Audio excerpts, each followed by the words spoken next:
السلام عليكم ورحمة الله وبركاته. ازيكم عاملين ايه؟ يا رب تكونوا بخير.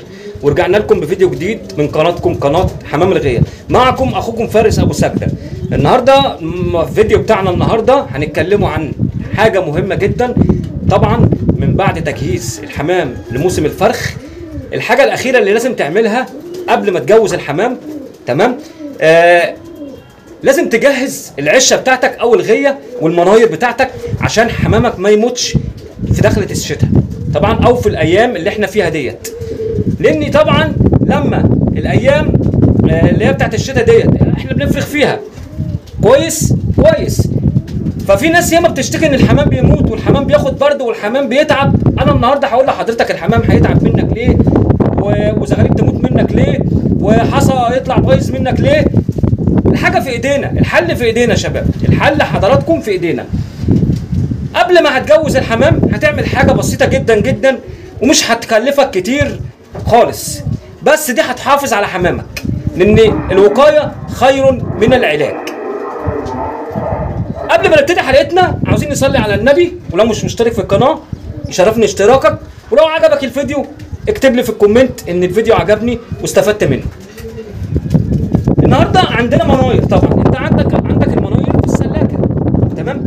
المناير زي ما انتم شايفين، بصوا المناير عامله ازاي. المناير من هنا مفتحه اهي، بصوا المناير من هنا مفتحه، تمام؟ بصوا هنا، خليكم معايا واحده واحده. بصوا في شباك هنا، الشباك ده بحري، الشباك البحري ده بيجيب هواء، تمام؟ الشباك ده بيجيب هواء صواريخ عندي. اصبح ان لما يجيب هواء صواريخ عندي، بصوا هنا اهي المناير اهي، تمام؟ جنب الشباك على طول، فهيبقى في هواء جامد داخل على الحمام من هنا اهو، ومن هنا اهو، تمام؟ ولو عندك في الغيه فوق وعندك هنا بتنزل ميه، لازم برضو تغطي الجنب ده، هتغطي الجنب ده، وهنغطي الجنب ده بمشمع. والشباك ده لو انت عندك شباك بيقفل ويفتح يبقى تمام قوي، تمام؟ هتحط مشمع على الحته، على الشباك اللي هو بيقفل ويفتح، تمام؟ انا كده ده سلك بس، هعمل ايه؟ هحط هنا مشمع نكسي المناير دي من الجناب ومن فوق، اي مناير عندك واخد يعني جاي على الشباك، تمام؟ او مش جاي على الشباك، انا انصحك برضو ان انت تقفلها بمشمع. والمشمع ده مش هيكلفك، مش هتجيب مثلا مشمع بفلوس، لا، انا هقول لحضرتك دلوقتي هنعمل ايه. بص، طبعا انا بصور لوحدي، انا هوريك بس بنعمل ايه، وهفصل وانا هعمل، وبعد ما نخلصها هنوريكم، تمام؟ بص حضرتك، ده كيس اهو، ده كيس، بصوا اهو، ده كيس. اي كيس كبير عندك من الشنط اللي هي الكبيره اهو، هتفتحها، تمام؟ زي كده، زي ما انا فاتحها كده اهو، تمام؟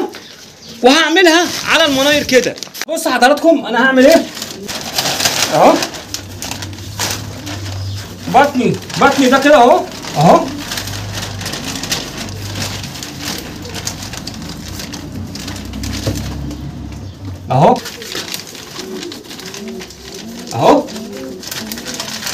بص بطني ازاي، سهله جدا العمليه ومش صعبه، ما فيهاش اي حاجه، بس اهم حاجه ان انت تشد السائل بتاعك كويس اهو. بص حضراتكم اهو،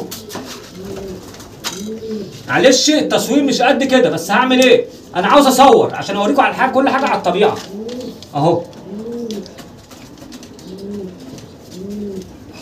بص حضرتك، مش مكلفه، الحوار مش مكلف، بس واحده كل حاجه هتتظبط اهو. بص اهو، بصوا المناير اهو، تمام؟ مفيش هوا طبعا، كل ده هيتحط اهو، وهخلص برضه هفرج حضراتكم عشان الاضاءه مش كويسه اهو. بص حضراتكم، بصوا المناير اللي انا عملته ازاي اهو، بمشمع رخيص مش غالي، مش هيغرمك حاجه اهو. بص حضراتكم اهو، انا كملت طبعا لما سبتكم اهو، بصوا اهو زي الفل اهو كده، مفيش اي هوا، تمام؟ كده احنا عملنا المنير، وانا عندي فوق عامل حاطط له برده مشمع من فوق اهو المنير. بصوا زي ما انتم شايفين من الشتاء اللي فاتت، تمام؟ كده المنير ده هيتشال، هيتنضف وهيتعمل من جديد، تمام حضراتكم؟ اهو بصوا اهو كده المانيال من الجنب تمام، وممكن من ورا برضو، ممكن لو انت عندك مشمع او مش لازم من ورا، بس لو عندك مشمع برضو ممكن تحط من ورا اهو، من ورا كده يبقى دفى من ورا ومن الجناب زي الفل. ولو عندك مثلا الجنب ده فاضي تمام برضه هتروح عامله مشمع. تمام حضرتك كده. انت كده بص الزغلول ده اهو، بسم الله ما شاء الله. بص الزغلول ده اهو، ده ممكن يعيا، الزغلول ده ممكن يعيا اهو. بص اهو ممكن يعيا ليه؟ لان بص الهواء عندي بقى هنا، بص اهو كده انا لما حطيت له هنا مفيش هواء داخل له، لكن ممكن يخش هواء من هنا، يبقى اصبح ان انا لازم اسد ده. تمام، لازم اسد ده هسده بمشمع، بالليل اقفله وبالنهار اروح منزله. هوري حضراتكم برضو. بصوا حضراتكم انا عامله من بره، انا عامل المانيال المشمع ده من بره. بصوا المكان كده دفى. ممكن بقى ده اروح اعمل ايه بقى؟